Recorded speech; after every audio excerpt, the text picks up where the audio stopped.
Greetings, and welcome back to LA Quill. Today we're talking about one of my favorite moments in the entire writing process.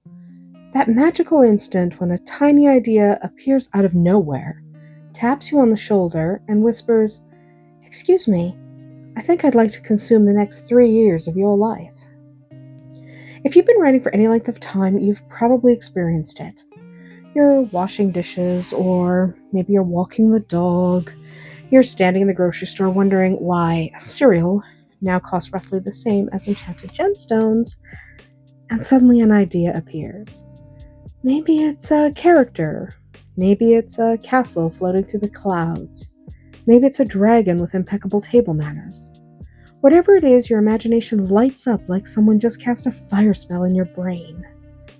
That's the spark. It's wonderful. It's exciting. It's also about as reliable as a goblin accountant. The funny thing about inspiration is that we treat it like an honored guest, when in reality it's more like a mischievous little fairy.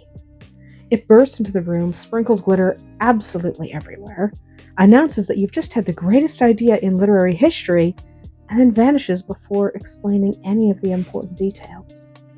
Suddenly, you're left standing there wondering, fantastic! But who is this person? Why are they holding a glowing sword? And why is there a goose wearing a crown? Inspiration rarely answers questions, it just creates them. That's why the first thing I always recommend is deceptively simple.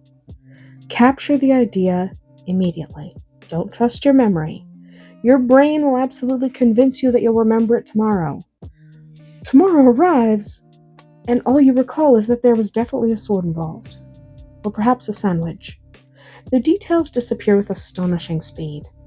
Keep a notebook, use your phone maybe, record a voice memo that future you will have to decipher later. Whatever method works for you, treat ideas like rare butterflies. Catch them before they flutter away. When you write down an idea, don't stop with a single sentence. Write everything surrounding it. What mood did it give? What colors did you imagine? Did the world feel ancient, peaceful, terrifying? Sometimes those emotional impressions become more valuable than the original concept itself. A sentence can be replaced. Atmosphere is much harder to rediscover once it's gone. Think of yourself as an archaeologist carefully preserving every fragment of an ancient relic before time wears it away. Once you've rescued the spark from oblivion, it's time to become incredibly annoying. Specifically, annoying to your own idea. Start asking questions. Then ask more questions. Continue asking questions until your idea either grows into something fascinating or files a formal complaint. Curiosity is one of the greatest tools a writer possesses. Every answer creates another doorway waiting to be opened. Suppose your original spark is incredibly simple.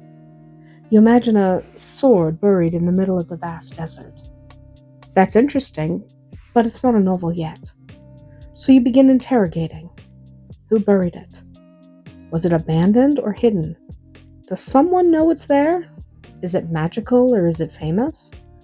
Has everyone forgotten about it except for one person? Or has everyone forgotten about it entirely?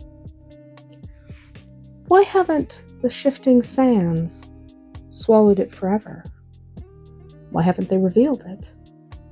Before long, one lonely image has transformed into history, mystery, politics, and adventure. The story was always hiding inside the questions. Fantasy writers especially have a tendency to wander into delightful rabbit holes during this stage. We begin researching imaginary kingdoms that don't exist, designing calendars for civilizations no one will ever see, and calculating the migration habits of entirely fictional creatures. I say this without judgment because, well, I may or may not have done exactly that once or twice. Or several hundred times. World building is wonderful, but remember that eventually your magnificent kingdom needs someone living in it who has a problem, because that's what makes a novel. That brings us to conflict. Every memorable story revolves around something that cannot peacefully remain the way it is. A kingdom is threatened. A prophecy is misunderstood. A family is divided. Someone desperately wants something, and something equally determined stands in the way. Without conflict, even the most spectacular fantasy setting becomes little more than a beautiful postcard.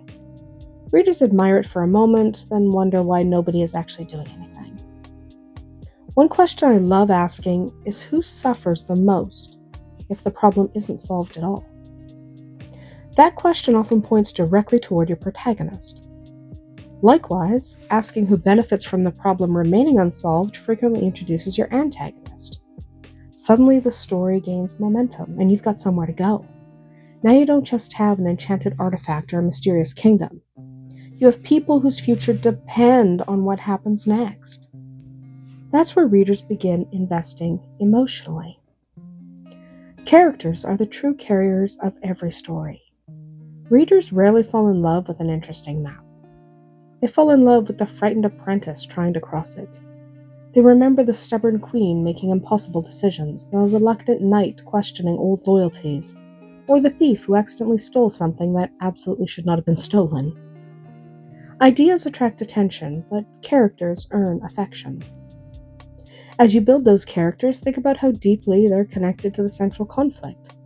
Give them reasons to care, give them fears, give them flaws, and make solving the problem even harder. Perfect heroes are surprisingly dull. Imperfect heroes, however, have a marvelous talent for making terrible decisions that somehow become excellent chapters. Eventually, you'll reach the point where excitement alone isn't enough. This is where many writers hesitate because it involves a word that sounds suspiciously like homework: structure. Some people hear outline and immediately imagine creativity being locked inside a tiny dungeon forever. Thankfully, that's not what structure actually does. Structure simply gives your wonderful chaos somewhere to live. Whether you prefer a classical 3-act structure, the hero's journey, scene lists, beat sheets, sticky notes covering every available surface, or what I affectionately call the organized pile of optimism method, the goal remains the same. You're creating signposts.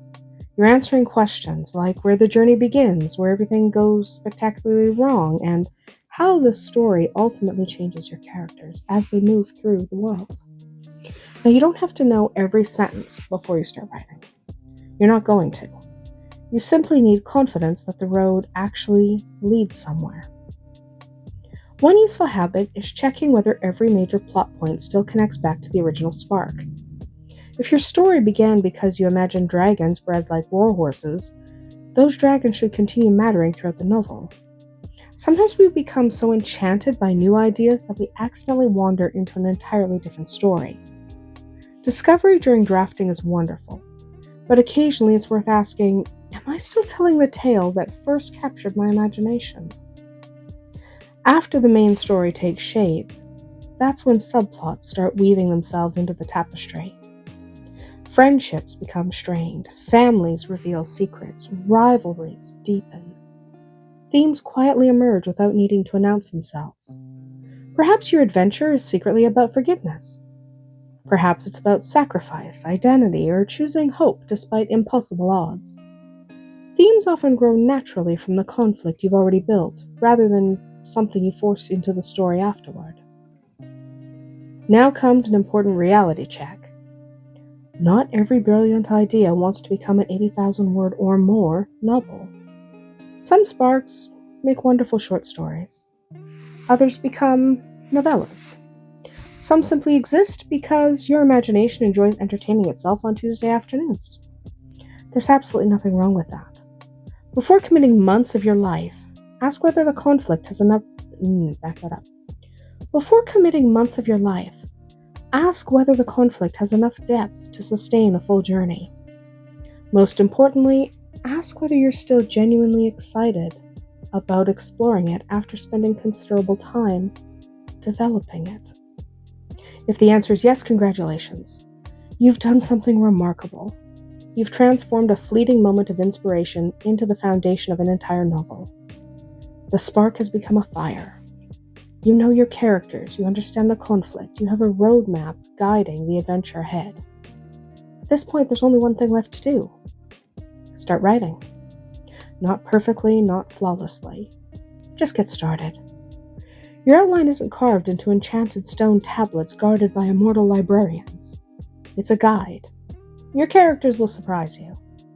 Scenes will change. Better ideas will appear halfway through Chapter 7 when you're absolutely convinced that they should have arrived in Chapter 2. That's normal. Stories are living things. They evolve alongside the people who are writing them.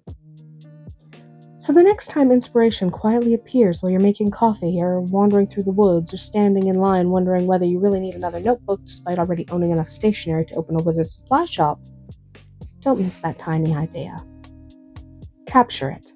Feed it with questions. Challenge it with conflict. Give it unforgettable characters. Shape it with structure. Before long, that little spark may become an entire world waiting for readers to explore. And that's our tale from L.A. Quill today. I'd love to hear about the tiny spark that eventually becomes your favorite story. So leave a comment and tell us where your latest idea began. Mine started with a dream. Until next time, may your stories always be magical.